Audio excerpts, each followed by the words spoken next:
अगर तुम पावरफुल बनना चाहते हो तो तुम्हें बस एक जिलेट गार्ड लेनी है और सेव करनी है, क्योंकि जिलेट गार्ड से सेव करो और जो मर्जी बोलो। मेरा मतलब है कि बस तुम्हें टकला होना है, फिर तुम इसकी तरह बन जाओगे। अरे इसकी तरह नहीं, इसकी तरह। एडिटर तो धंधा बंद करवाएगा बे।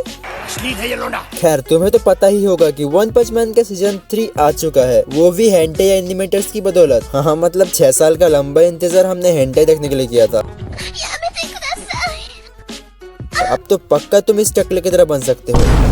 खैर मुझे उससे फर्क नहीं पड़ता, क्योंकि आज की वीडियो पे मैं टॉप 12 स्ट्रॉन्गेस्ट कैरेक्टर्स को रैंकिंग करने वाला हूँ वन पंच मैन के सीरीज के अंदर से, from lowest to strongest characters. और अगर तुम सोच रहे होगे कि टकला नंबर 1 पे है तो तुम बिल्कुल गलत हो, क्योंकि नंबर 12 पे है साइकोस। वेट, वीडियो को पॉज करो, मैं तुम्हें पहले ही बता दूं इस वीडियो के 90% कैरेक्टर्स अभी तक एनिमेशन में इंट्रोड्यूस नहीं हुई, तो एक तरीके से ये स्पॉयलर्स ही है, पर मैं बस उनके पावर्स और एबिलिटीज को बताऊंगा, तो तुम ये पूरा वॉच कर सकते हो। अब आगे बढ़ते हैं। नंबर 12 पे आता है साइकोस। इसे मॉन्स्टर क्वीन भी कहा जाता है। ना बेटे ना, गलत नजरों से मत देखो, बंदी बहुत ताकतवर है। वेल साइकोस के पास बहुत सी एबिलिटीज हैं, जैसे टेलीपैथी, टेलीकाइनेसिस, ग्रेविटी मैनिपुलेशन, जो उसे ऑब्जेक्ट कंट्रोल करने में मदद करती है। साथ में उसको एनवायरनमेंट को इन्फ्लुएंस करने में भी, जो कि उसे स्ट्रॉन्ग तो बनाती है, साथ में उसके पास थर्ड आई भी है, जिससे वो फ्यूचर तक देख सकती है। और साथ में उसके पास रिजेनरेशन, हाई IQ और उड़ने की ताकत भी है, जो कि उसे नेक्स्ट लेवल ताकतवर बनाती है। ये तो नंबर 12 हो गया। अब नंबर 11 पर आता है तेरी माँ की।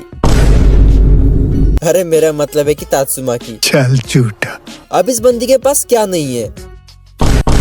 मैं पावर्स की बात कर रहा था। वेल इसके पास भी साइकोस के जैसे पावर्स हैं, बहुत से सिमिलर, जैसे ऑब्जेक्ट को मूव्स करवाना, ग्रेविटेशनल पावर्स को वगैरह वगैरह। पर इसके अलावा इसके पास ची मैनिपुलेशन है, मतलब एक ऐसी ताकत जिसके मदद से वो किसी की भी लाइफ एनर्जी को कंट्रोल कर सकती है। साथ में पावर नलिफिकेशन, जिससे कुछ ये होता है, तुम पढ़ लेना वीडियो को पॉज करके। अब इसके अलग एबिलिटीज भी हैं, जैसे high attack potential, high durability, enhance senses, super human characteristics. पर इन सब के बावजूद ये नंबर 11 पे है, क्योंकि इसकी वीकनेस है इसका ओवर कॉन्फिडेंस, क्योंकि ये हमेशा अपने ओपोनेंट को कम आंकती है और इसकी वजह से वो हाईली इंजर्ड तक हो जाती है। अब आगे बढ़ते हैं नंबर 10 की ओर। नंबर 10 पे है अपना ओरोची, the king of the monsters. अब मुझे इसकी पावर्स एंड एबिलिटीज के बारे में ज्यादा कुछ नहीं पता, पर थोड़ा रिसर्च करके मुझे कुछ पावर्स के बारे में पता चला है, जैसे कि मेटामॉर्फोसिस। इससे ये बंदा डिफरेंट फॉर्म्स में शेप शिफ्ट करता है। ओरोची एब्जॉर्ब किए हुए क्रिएचर्स की ब्लड से रीजनरेट कर सकता है, चाहे उसकी बॉडी डिस्ट्रॉय ही क्यों ना हो जाए। यह धरती के कोर से पावर्स अब्सॉर्ब करता है और पावर्स को अब्सॉर्ब करके ये गैया कैनन नाम का मैसिव अटैक कर सकता है। अपने मुंह से ये बंदा बीम रिलीज करता है, जो कि एक रॉक तक को मेल्ट कर देता है। एंड मोस्टली ये मॉन्स्टर सेल्स क्रिएट करता है, जो कि ह्यूमन को मॉन्स्टर्स में बदल देता है। अब नंबर 9 पे आता है जेनोस, जिसे डेमो साइबोर्ग भी कहा जाता है। बंदे की पहले ही अपग्रेड नहीं हमें उसका फैन बना दिया था। इसकी एबिलिटीज की बात करें तो इसके पास स्पाइरल इंसिनेशन कैनन है, जो कि मैसिव हीट निकालता है और माउंटेन तक को एक्सप्लोड कर सकता है। सुपर ह्यूमन स्ट्रेंथ है, जिसकी मदद से ये माउंटेन तक को डैमेज कर सकता है। इसके सेंसेस बूस्टर्स हैं इसके पास, और सबसे ताकतवर चीज इसकी सेल्फ डिस्ट्रक्शन, जो कि अपने न्यूक्लियर कोर को ओवरलोड करके ये मैसिव ब्लास्ट तक कर सकता है, जो कि हमने सीजन 1 में देखा ही था, जब वो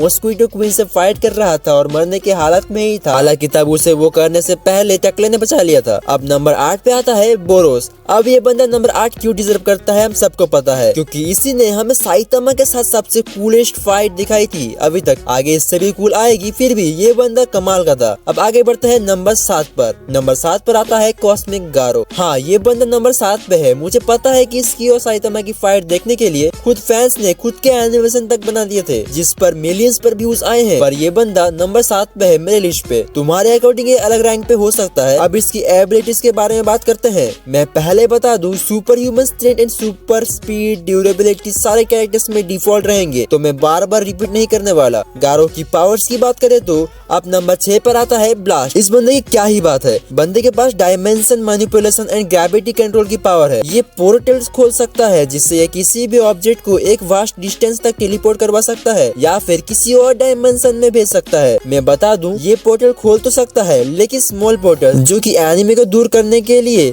या फिर उसे ट्रैप करने के लिए इस्तेमाल करता है। ब्लास्ट खुद भी किसी भी डायमेंशन में ट्रैवल कर सकता है एंड पॉकेट डायमेंशन क्रिएट कर सकता है जो कि स्मॉल स्पेस या फिर सेपरेट स्पेसेस हैं। साथ में वो दूसरों के माइंड को रीड कर सकता है बस उसको टच करके, जैसे उसने फाबुकी के विजन को देखा था तात्सुमाकी के हेड को टच करके। और साथ में कहा जाता है कि ब्लास्ट बिलियंस में रोबोट्स को कंट्रोल कर सकता है। अब नंबर 5 पे है। वीडियो खत्म, चलो भागो यहाँ से। बस जाने से पहले सब्सक्राइब कर देना, लाइक भी। मिलते हैं आपसे एक न्यू वीडियो के साथ, तब तक के लिए मच्छर मारते रहो।